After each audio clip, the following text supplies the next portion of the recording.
एक अंधेरी काली रात थी और पूरा गांव सुकून से सो रहा था। आधी रात में हवा में एक अजीब सी झरझराहट की आवाज आई और जमीन पर एक बड़ी काली नागिन रेंगती हुई गांव के अंदर घुसती है। और तभी वह नागिन एक इंसानी रूप में बदल जाती है। एक सुंदर मगर भयानक औरत बन गई। नागिन का चेहरा गुस्से से लाल था, उसकी आंखें खून पी चुकी शेरनी जैसी थी। फिर वो नागिन दोबारा सांप बन जाती है और एक घर के अंदर घुस जाती है। और फिर शुरू हुआ एक के बाद एक मौत का सिलसिला। किसी के पैर में डंसती है, किसी के हाथ में जहर भर देती है। सुबह गांव में हलचल मच गई। हर घर में एक एक लाश पड़ी थी। लोगों को कुछ समझ में नहीं आ रहा था, ये कैसे हुआ, किसने किया।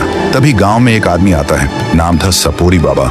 उसका काम था गांव गांव जाकर लोगों को सांप का खेल दिखाना। वो देखता है पूरे गांव में एक अजीब सा सन्नाटा है। तभी एक औरत डरते हुए कहीं जा रही होती है। सपोरी बाबा देखते ही बोलता है, ये गांव इतना खामोश क्यों लग रहा है। औरत ने रोते हुए बोला, बाबा कल रात एक काल आया था, सांस लेने से पहले ही लोगों की जान छीन ली उसने।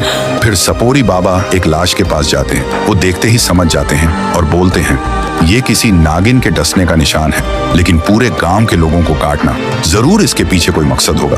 गांव के लोग सुनकर रो पड़ते हैं और बोलते हैं, आप तो सपोरी बाबा हो, आप ही कुछ कर सकते हो।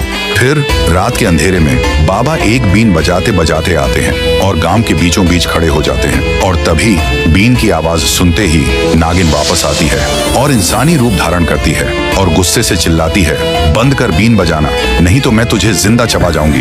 बाबा मुस्कुराता है और बोलता है, पहले ये बता तू ऐसा क्यों कर रही है। नागिन आंखें भर के कहती है, कुछ दिन पहले मैं और मेरा लाल रोड पार कर रहे थे, तभी एक नीली जीप बिजली की तरह आई और मेरे लाल को कुचल दिया। उसके 2 टुकड़े हो गए। तब से मैं बदले की आग में पागल हो गई हूँ और जिसे मन करे उसी को डंस रही हूँ। बाबा सोचता है, नीली जीप तो बस एक ही इंसान के पास है। फिर बोलता है, मैं तुम्हारे लाल के असली कातिल को जानता हूँ, लेकिन वादा करो उसके बाद तुम किसी और को नहीं मारोगी। नागिन बोलती है, ठीक है। बाबा बोलता है, उसका नाम है काली खरगोश, वो तुम्हें गांव के बाहर एक घर में मिलेगा। फिर सुबह नागिन काली खरगोश के घर पहुंचती है, खुद को एक मॉडर्न सुंदर लड़की बना लेती है और बोलती है, हाय हैंडसम, मैं तुमसे प्यार करती हूँ, आई लव यू।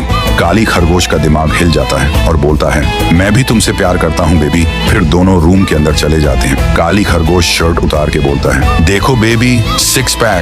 और उसी वक्त नागिन अपना असली रूप ले लेती है और उसका काम तमाम कर देती है और बोलती है, मेरा बदला पूरा हुआ बेटे, अब मैं चैन से सोऊंगी। तो दोस्तों, अगर तुम्हें भी लगता है कि नागिन का बदला सही था तो कमेंट करो, जस्टिस फॉर नाग बेबी।